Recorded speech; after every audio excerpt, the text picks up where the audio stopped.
वैसे जरूरी नहीं है, लेकिन वीडियो को लाइक या फिर डिसलाइक करने की कोशिश जरूर किया करें। तो जैसे इस मूवी का स्टार्ट होता है, हमें मूवी का मेन कैरेक्टर सियोंग दिखाया जाता है और उसकी बेटी का बर्थडे होता है। इसीलिए सियोंग की मदर उसे कुछ पैसे देती है ताकि वो अपनी बेटी को डिनर पर ले जा सके। लेकिन अब सियोंग को और पैसों की जरूरत होती है, तो इसीलिए वो अपनी मदर का एटीएम कार्ड चुरा लेता है। इसके बाद वो अपनी मदर के सारे पैसे चुरा लेता है और पैसों को वो लगा देता है हॉर्स राइडिंग में, और इस गेम में वो 4 मिलियन वॉन जीत जाता है। अब सियोंग ने एक कंपनी से बहुत सारे पैसे उधार ले रखे थे, तो इसीलिए वही लोग उसके पीछे पड़ जाते हैं। इसके बाद वो सियोंग को पकड़ ही लेते हैं और वो उसे काफी मारते हैं। और जब सियोंग उनके पैसे लुटाने के लिए अपने पॉकेट्स चेक करता है, तो वो देखता है कि उसके पास तो पैसे हैं ही नहीं, यानी वो वाले पैसे जिसने हॉर्स राइडिंग में जीते थे। और तब उसे याद आता है कि जब वो इन लोगों से बचकर भाग रहा था तो वो एक लड़की से टकरा गया था, तो जरूर उसी लड़की ने ही उसकी जेब काट ली। अब क्योंकि सियोंग के पास पैसे तो होते ही नहीं, तो इसीलिए वो लोग उसे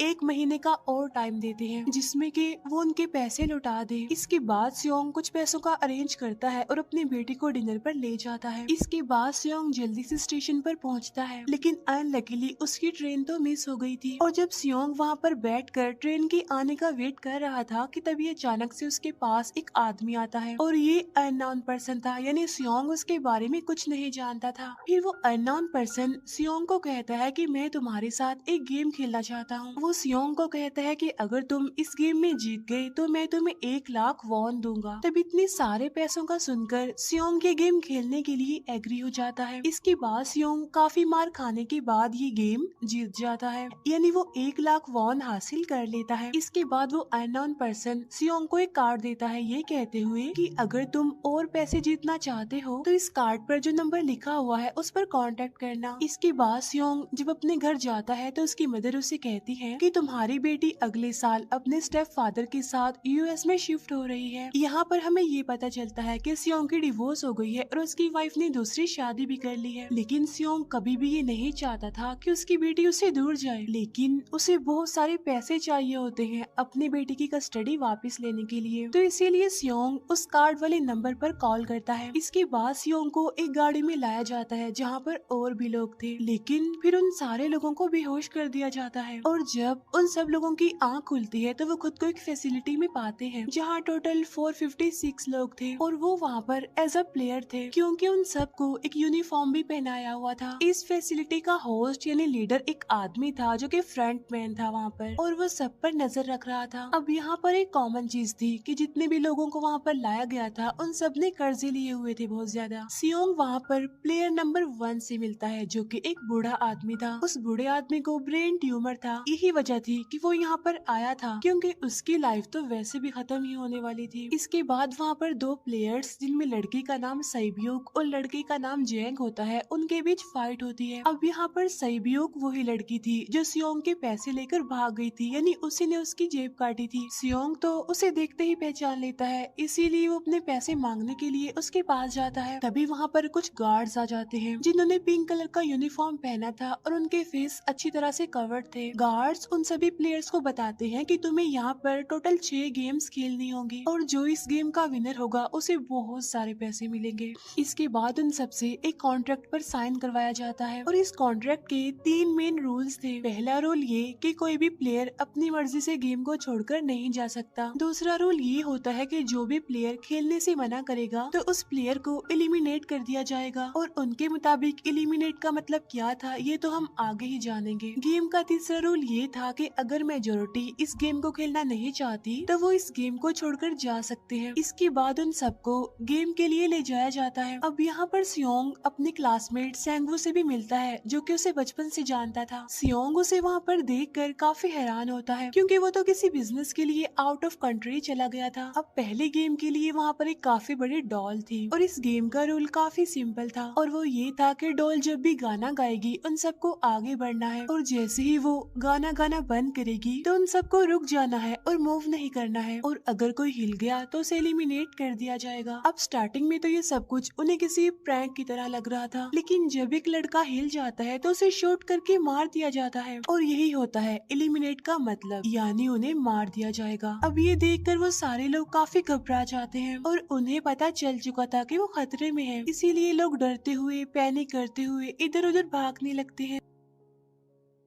लेकिन अब क्योंकि गेम का रूल था, इसीलिए जो भी हिलता है उसे मार दिया जाता है और जितने भी सर्वाइवर होते हैं वो किसी न किसी तरह इस गेम को कंप्लीट कर ही लेते हैं। लेकिन जो लोग मर जाते हैं उनकी डेड बॉडीज को वहाँ से ले जाया जाता है और अब 456 प्लेयर्स में से सिर्फ 255 ही रह गए थे। अब क्योंकि वो सारे प्लेयर्स इतना ज्यादा डर जाते हैं कि अब कोई भी गेम खेलना नहीं चाहता था। लेकिन जैसा कि रूल नंबर 3 था कि अगर मेजोरिटी चाहे तो वो ये गेम स्किप कर सकती है, तो इसीलिए उनका लीडर यानी फ्रंटमैन वोटिंग करवाता है। लेकिन इससे पहले उन्हें प्राइज मनी दिखाई जाती है, यानी जो विनर को मिलेगी। लेकिन इन केस अगर कोई गेम को छोड़कर चला जाएगा तो ये सारे पैसे मरे हुए प्लेयर्स की फैमिलीज को मिल जाएंगे और ये prize money total 45 billion won होती है। इसके बाद वोटिंग करवाई जाती है जिसमें मेजोरिटी इस गेम को खेलना नहीं चाहती थी, तो इसीलिए गेम को यहीं पर स्टॉप कर दिया जाता है। लेकिन अगर कभी फ्यूचर में वो लोग चाहें तो इस गेम को रिज्वाइन कर सकते हैं। इसके बाद सभी लोगों को उनके घरों पर छोड़ दिया जाता है। नेक्स्ट डे सियोंग पुलिस स्टेशन जाता है और वहाँ पर वो पुलिस को सारी बात बता देता है। लेकिन उन लोगों को सियोंग की बातों पर यकीन नहीं होता और उल्टा वो लोग उसे पागल समझने लग जाते हैं। इसके बाद सियोंग उन्हें वही वाला कार्ड दिखाता है, लेकिन हैरान कर देने वाली बात तो ये है कि उस पर जो नंबर था वो रॉन्ग था। इसके बाद सियोंग जब घर जाता है तो उसकी मदर वहाँ पर नहीं होती। उधर सियोंग का क्लासमेट सेंगवू अपनी मदर को छुप कर देख रहा होता है और तभी वहाँ पर सियोंग भी आ जाता है। यहाँ पर सेंगवू अपसेट होते हुए सियोंग को बताता है कि मेरे ऊपर 6 बिलियन का कर्ज है। वो बताता है कि मैंने क्लाइंट्स के पैसे लेकर स्टॉक मार्जिन में लगा दिए थे, लेकिन अनलकीली वो सारे पैसे डूब गए। और तभी सियोंग के पास हॉस्पिटल से कॉल आती है। सियोंग की मदर का पाँव काफी इंजर्ड था, लेकिन डायबिटीज का ट्रीटमेंट न होने की वजह से उनकी चोट और ज्यादा बढ़ गई। तब डॉक्टर सियोंग को बताते हैं कि तुम्हारी मदर का ट्रीटमेंट हो सकता है, लेकिन इसके लिए हमें इनका पाँव काटना होगा। लेकिन इस ऑपरेशन में बहुत सारे पैसे लगने वाले थे।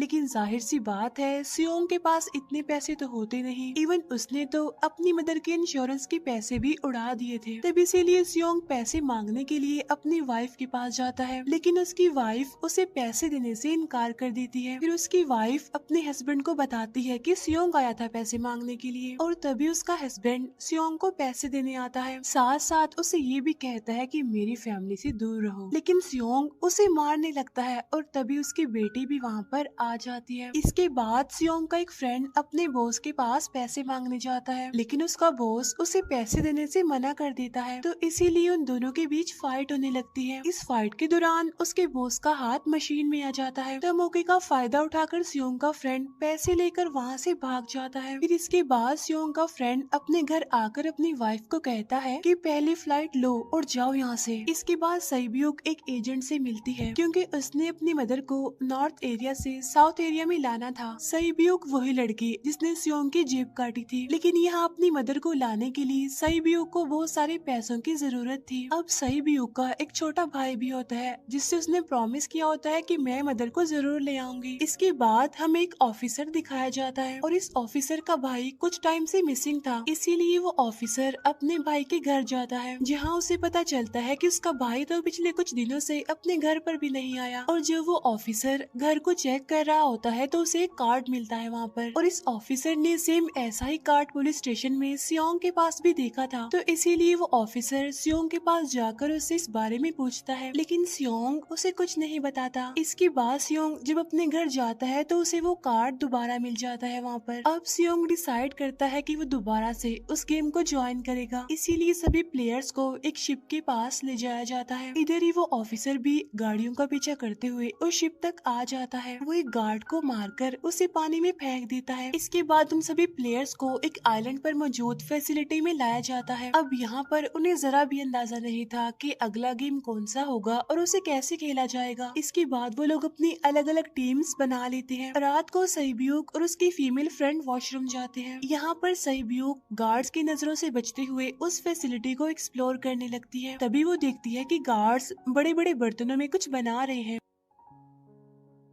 लेकिन अब क्योंकि गार्ड्स को शक हो जाता है तो ये गार्ड वॉशरूम्स को चेक करने के लिए आता है, लेकिन तब तक साइबियोक वापस आ चुकी थी। इसके बाद साइबियोक अपनी फीमेल फ्रेंड को सारी बात बता देती है जो उसने देखा था, लेकिन यहाँ पर सैंगवू उन दोनों की बातें सुन लेता है और वो इस बारे में साइबियोक से पूछता है, जिस पर साइबियोक बताती है कि वो बड़े बड़े बर्तनों में कुछ पका रहे थे। इसके बाद उन सभी प्लेयर्स को प्लेग्राउंड में लाया जाता है जहाँ पर उनके सामने 4 शेप्स थी। 4 शेप्स में से उन्होंने किसी एक शेप को चूज करना था। अब यहाँ पर सैंगवू को पता चल जाता है कि गेम क्या है और क्या करना है हमें। सैंगवू सियोंग को बताता है कि सबने अलग अलग शेप्स को चुनना है। इसके बाद उन सभी को एक छोटा सा बर्तन दिया जाता है जिसमें की शेप्स बनी होती है। अब गेम उनकी ये होती है कि उन्होंने किसी तरह उस शेप को बाहर निकालना है बगैर डैमेज किए, लेकिन अगर शेप जरा से भी खराब हो गई तो उन्हें एलिमिनेट कर दिया जाएगा, यानी मार दिया जाएगा। अब यहाँ पर सैंगवू तो इजिली उस शेप को निकाल लेता है, लेकिन सियोंग इतना ज्यादा घबरा जाता है कि उसकी हालत खराब होने लगती है, लेकिन फिर वो किसी न किसी तरह करके इस गेम को भी जीत लेता है। इसके बाद उन सबको वापस से रूम में लाया जाता है। अब यहाँ पर 187 प्लेयर्स वापस आए थे, जिनमें से अब सिर्फ 108 ही रह गए थे। इसके बाद उन सबको खाने के लिए ले जाया जाता है, लेकिन खाने की वजह से जैंग की एक लड़के से फाइट हो जाती है, जहाँ पर जैंग उस लड़के को इतना ज्यादा मारता है कि वो मौके पर ही मर जाता है। इधर ही हम देखते हैं कि उन प्लेयर्स में से एक डॉक्टर होता है जो गार्ड्स के साथ मिलकर मरे हुए लोगों के ऑर्गन्स निकाल कर उन्हें चाइनीज को बेचने का काम करता है। इसीलिए जब भी डेड बॉडीज को ले जाया जाता है तो वो डेड बॉडीज को गायब कर लेते हैं, क्योंकि ये सब कुछ एक प्लान के अकॉर्डिंग चल रहा था, क्योंकि ये सारा कुछ फ्रंट मैन से छुप कर हो रहा था। यही वजह थी कि कंट्रोल रूम में भी उन्होंने अपना ही एक आदमी बिठाया हुआ था जो कि उन लोगों की सारी वीडियो फुटेज डिलीट कर देता था, और गार्ड्स तो डॉक्टर को गेम के बारे में पहले ही बता देते थे ताकि वो सरवाइव कर सके। यहाँ पर एक गार्ड उसी प्लेयर डॉक्टर को बताता है कि आज हमने प्लेयर्स को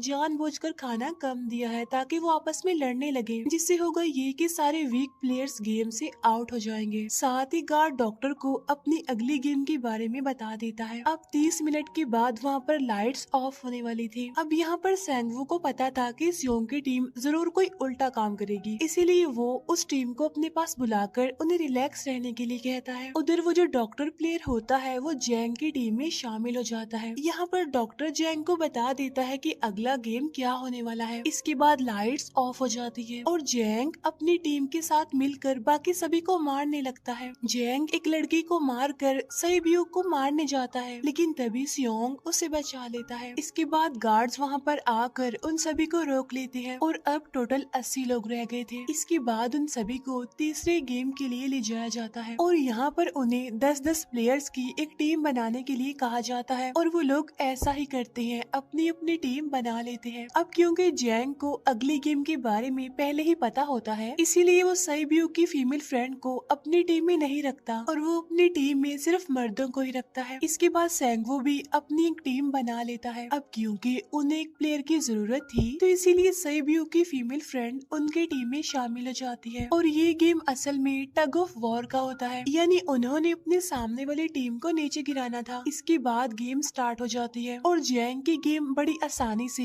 इस गेम को जीत लेती है। इसके बाद बारी होती है सैंगवू की टीम की। तब प्लेयर नंबर 1 यानी वो बूढ़ा आदमी कहता है कि मैंने अपनी जिंदगी में बहुत सारी टग ऑफ वॉर्स खेल रखी है, इसीलिए उन सबको गाइड करता है कि इस गेम को कैसे जीतना है। तो इसीलिए वो लोग किसी न किसी तरह करके इस गेम को जीत जाते हैं। फिर दिखाया जाता है कि 30 मिनट के बाद दोबारा से लाइट्स ऑफ हो जाएंगी, जिस पर सैंगवू उन सबको कहता है कि रेडी रहना। तो इसीलिए वो डिसाइड करते हैं कि एक एक करके हम पहरा देंगे। अब जैंग की टीम में एक से बढ़कर एक चालाक प्लेयर था, तो इसीलिए जैंग को डर होता है कि कहीं उसकी टीम उसे ही साइड पर न लगा दे, यानी उसे ही अपने रास्ते से न हटा दे।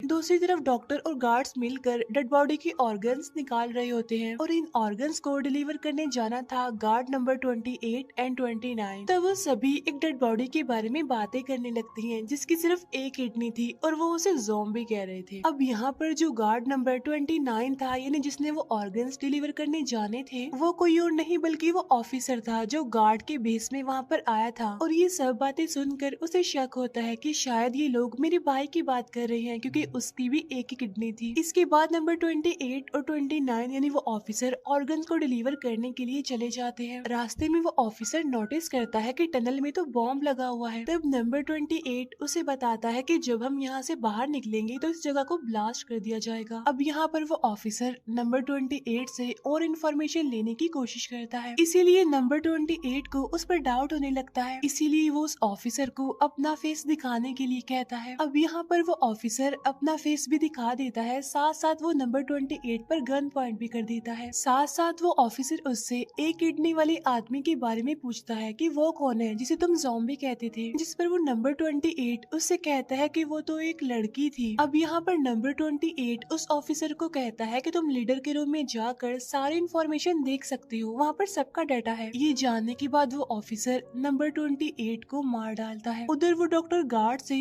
अगली गेम के बारे में पूछता है, लेकिन इस बार गार्ड्स को भी अगली गेम के बारे में पता नहीं होता। तब इसीलिए डॉक्टर को गुस्सा आ जाता है और वो एक गार्ड को पकड़ लेता है और उनकी फाइट होने लगती है। इसी फाइट में डॉक्टर उस गार्ड को मार कर वहाँ से भाग जाता है। इसके बाद एक गार्ड भी उसका पीछा करता है और वो दोनों प्लेग्राउंड में आ जाते हैं। यहाँ पर गार्ड डॉक्टर को अपनी बातों में फंसा कर उसे मारने वाला होता है, लेकिन तभी लीडर इन्हीं फ्रंटमैन आकर उसे मार डालता है और बाद में वो उस डॉक्टर को भी मार डालते हैं। साथ साथ इन्हीं वहीं पर नंबर 28 की डेड बॉडी भी मिल जाती है, जिससे इन्हें ये पता चल जाता है कि फैसिलिटी में कोई घुस गया है। उधर वो ऑफिसर लीडर इन्हीं फ्रंटमैन के रूम तक पहुंच जाता है। तब वो चेक करते करते एक ऐसे रूम में जाता है जहाँ पर सबके रिकॉर्ड्स थे, और जब वो ऑफिसर रिकॉर्ड चेक कर रहा होता है तो उसे सभी विनर्स की एक लिस्ट मिलती है, जिसमें उसके भाई का भी नाम था, यानी वो भी कभी विनर था। उधर सभी प्लेयर्स को 4th गेम के लिए ले जाया जाता है, जहाँ पर उन सबको अपना अपना पार्टनर चुनने के लिए कहा जाता है, और वो प्लेयर्स करते भी ऐसा ही है, अपना अपना पार्टनर चुन लेते हैं। सहीब्यूग की फीमेल फ्रेंड भी अपना पार्टनर ढूंढने की कोशिश करती है, लेकिन कोई भी उसका पार्टनर बनने को तैयार ही नहीं था। इसके बाद सभी प्लेयर्स को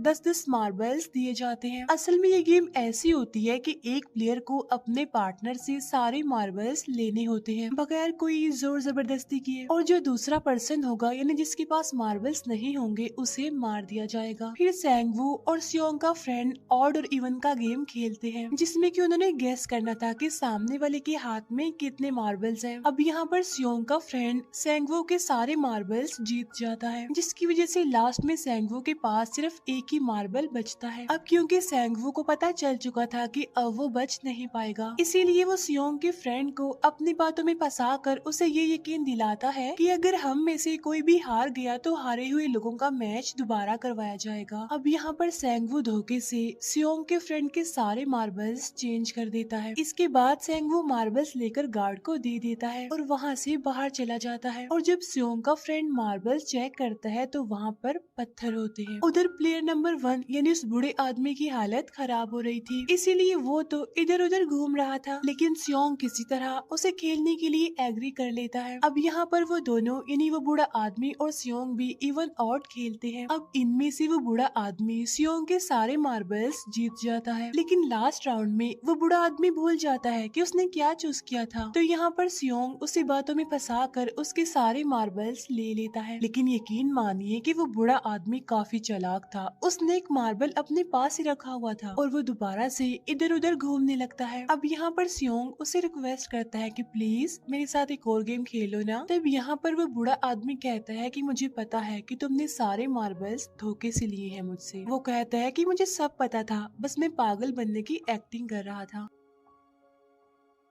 तभी सुनकर सियोंग को उस पर तरस आ जाता है और वो उसे ही सारे मार्बल्स दे देता है। उसके बाद सहीब्यूग और उसकी फीमेल फ्रेंड भी गेम खेल रहे होते हैं। उनकी गेम ये होती है कि जो मार्बल्स को दीवार के ज्यादा करीब फेंकेगा वो ही जीतेगा। पहले सहीब्यूग अपने मार्बल्स फेंकती है, लेकिन जब सहीब्यूग की फ्रेंड की बारी आती है तो वो अपने सारे मार्बल्स फेंक देती है। लेकिन जब सहीब्यूग ये देख लेती है तो वो अपने फ्रेंड को दोबारा फेंकने के लिए कहती है, जिस पर उसकी फ्रेंड कहती है कि नहीं सहीब्यूग, मैं बिल्कुल अकेली हूँ, मेरे पीछे तो कोई भी नहीं है, लेकिन अगर तुम्हें कुछ हो गया तो ये अच्छी बात नहीं है। तुम्हारे पीछे तुम्हारा छोटा भाई है, तुम्हारा वेट कर रहा है वो। और इसी वजह से सईब्यू की फ्रेंड को मार दिया जाता है। इसके बाद उन सब की डेड बॉडीज को वहाँ से ले जाया जाता है। इसके बाद वो सब वापिस से रूम में आ जाते हैं। यहाँ पर जैंग देखता है कि सईब्यू की वो वाली फ्रेंड तो अभी तक जिंदा है, जो कि बड़ी आराम से बैठी हुई थी। अब यहाँ पर हमें पता चलता है कि सईब्यू की ये वाली फ्रेंड जैंग की भी फ्रेंड थी, लेकिन अब क्योंकि उन दोनों के बीच किसी बात को लेकर क्लैश चल रहा था, तो इसीलिए जैंग की वो फ्रेंड उसे बुली करने लगती है। इसके बाद फ्रंटमैन को एक डेड बॉडी के पास उस ऑफिसर का आईडी कार्ड मिल जाता है। तभी फ्रंटमैन को पता चलता है कि उसके सारे वीआईपीज आ चुके हैं, तो इसीलिए फ्रंटमैन उन्हें लेने के लिए चला जाता है। फिर सारे वीआईपीज को उनके रूम में लाया जाता है। इसके बाद फ्रंटमैन वीआईपीज के आने के बारे में एक और आदमी को जाकर बताता है, और यही आदमी मेन होता है। और ये कौन होता है हम ये आगे जानेंगे। फिर नेक्स्ट डे उन सबको 5वें गेम के लिए लाया जाता है, जहाँ पर 1 से लेकर 16 तक नंबर पड़े होते हैं, और वो सभी प्लेयर्स अपना अपना नंबर ले लेते हैं। नंबर का मतलब ये था कि जो नंबर भी एक प्लेयर पर आएगा उसके मुताबिक ही उसकी बारी आएगी। अब यहाँ पर लास्ट में पहला और आखिरी नंबर रह जाता है, यानी 1 और 16। तो यहाँ पर सियोंग कंफ्यूज हो जाता है कि उसे कौन सा नंबर चूज करना चाहिए। अगर उसने पहला नंबर लिया तो वो फंसेगा और मरेगा, क्योंकि उसे नहीं पता कि गेम क्या है। और अगर लास्ट नंबर लेगा तो क्या पता उसकी बारी ही ना आए, टाइम कम रह जाए। और तभी वहाँ पर एक आदमी आ जाता है और वो सियोंग को कहता है कि मुझे पहला नंबर चाहिए, क्योंकि मैं अपनी जिंदगी में कभी भी फर्स्ट नंबर पर नहीं आया। फिर इसके बाद उन्हें गेमिंग रूम में लाया जाता है। अब इस गेम का रूल ये होता है कि दिए हुए टाइम में उन्हें ब्रिज की दूसरी साइड पर जाना है। अब इसके बीच में 2 तरह के ग्लास लगे होते हैं, एक तो होता है आम ग्लास और एक होता है टेम्पर्ड ग्लास। आम ग्लास पर पाँव रखते ही वो टूट जाएगा और वो लोग नीचे गिर जाएंगे। इसके बाद गेम स्टार्ट हो जाता है और वो लोग एक एक करके मरने लगते हैं। फिर एक टाइम ऐसा आता है जब जैंग सबके सामने होता है और वो आगे ही नहीं बढ़ रहा होता। अब उनके पास एक ही रास्ता था, या तो वो आगे जाए या सारे ही मर जाएं। और तभी जैंग के सामने उसकी वही फ्रेंड आ जाती है जो उसे बुली कर रही थी, और वो जैंग को कहती है कि मैंने तुम्हें कहा था कि जिस दिन तुमने मुझे धोखा दिया मैं तुम्हें मार दूंगी। इसके बाद वो जैंग को पकड़ लेती है और उसे लेकर नीचे कूद जाती है, जिसकी वजह से उन दोनों की मौत हो जाती है। अब वहाँ पर एक आदमी था जो कि ग्लास कंपनी में काम करता था, और उसे पता था कि टेम्पर्ड ग्लास कौन सा है। लेकिन जब फ्रंटमैन को इस बात का पता चल जाता है तो वो लाइट्स ऑफ करवा देता है ताकि वो ग्लास को पहचान ही ना पाए। अब लास्ट में एक ही स्टेप बचता है और उनके पास तो टाइम ही नहीं था, इसीलिए सेंगवू उस आदमी को धक्का दे देता है। तो यहाँ पर सेंगवू, सियोंग और सईब्यू ब्रिज को पार कर लेते हैं, लेकिन ग्लास टूटने की वजह से उन्हें काफी चोट लग जाती है, खास तौर पर सईब्यू को।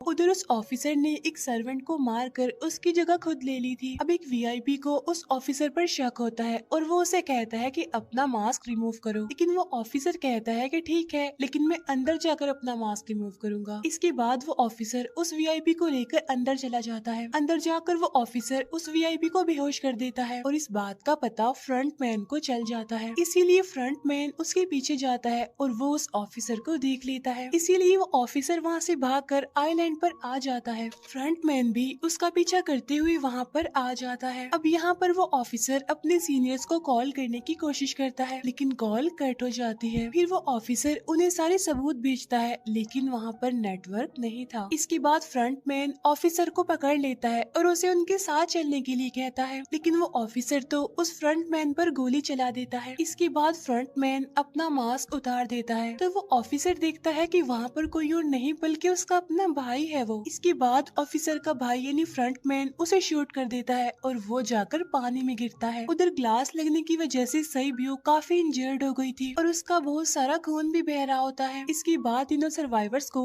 डिनर के लिए ले जाया जाता है और उनके पास एक एक नाइफ भी रख दिया जाता है, मतलब रात में उन तीनों में से कोई भी एक दूसरे को मार देगा। तभी सियोंग नोटिस करता है कि सईब्यू की हालत काफी खराब है, इसीलिए वो सईब्यू को कहता है कि फिक्र मत करो, हम दोनों साथ हैं और इस गेम में हम दोनों मिलकर सेंगवू को हरा देंगे। इसके बाद हम दोनों यहाँ से बाहर निकल जाएंगे और पैसों को आधा आधा डिवाइड कर लेंगे। सईब्यू उसे बताती है कि मेरा एक छोटा भाई है जिसे मैं ऑर्फनेज में छोड़कर आई हूँ। और अगर हम दोनों में से कोई भी जिंदा बचकर बाहर जाएगा तो उसे उन दोनों की फैमिलीज का ख्याल रखना होगा। अब सहीबियो की हालत काफी खराब थी, उसे डॉक्टर की जरूरत थी, इसीलिए सियोंग कोई मदद लाने के लिए जाता है। लेकिन जब तक वो वापस आता है तब तक सैंगवू सहीबियो को मार चुका था। फिर नेक्स्ट डे उन दोनों को गेम नंबर 6 यानी लास्ट गेम के लिए ले जाया जाता है। गेम का रूल बड़ा ही सिंपल था कि मार दो या मर जाओ, और इस गेम का नाम होता है स्क्विड गेम। इसके बाद गेम स्टार्ट हो जाती है और उन दोनों के बीच काफी फाइट होती है, लेकिन लास्ट में सैंगवू की हालत खराब होने लगती है। तभी सियोंग कहता है कि मैं इस गेम को रोकना चाहता हूँ, और तभी सियोंग सैंगवू को उसके साथ चलने के लिए कहता है, लेकिन सैंगवू तो अपने आप को ही मार डालता है, जिसकी वजह से सियोंग गेम जीत जाता है। फिर फ्रंटमैन सियोंग को कहता है कि तुम बहुत अच्छा खेले, लेकिन मुझे इसकी उम्मीद नहीं थी। इसके बाद सियोंग को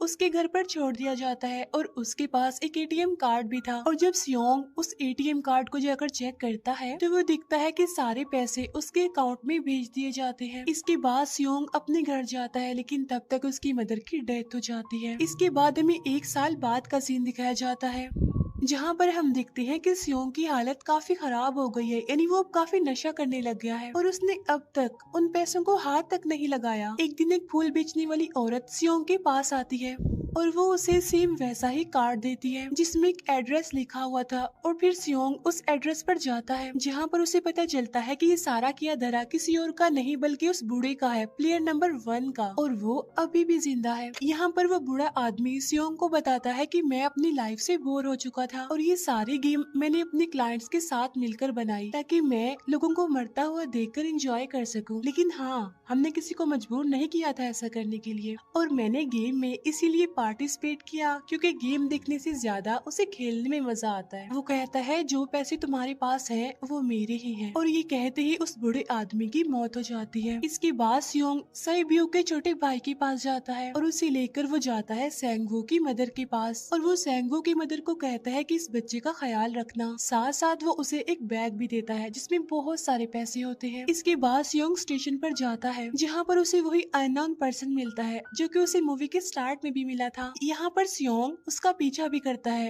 लेकिन तब तक वो भाग चुका था। फिर सियोंग उस कार्ड वाले नंबर पर कॉल करता है और वो पूछता है कि तुम लोग कौन हो और लोगों के साथ ऐसा क्यों कर रहे हो, क्यों खेल रहे हो लोगों की जिंदगी से। लेकिन आगे से उसे रिस्पॉन्स आता है कि सियोंग अगर तुमने जिंदा बचना है तो प्लेन में चढ़ जाओ, और इसी के साथ ही मूवी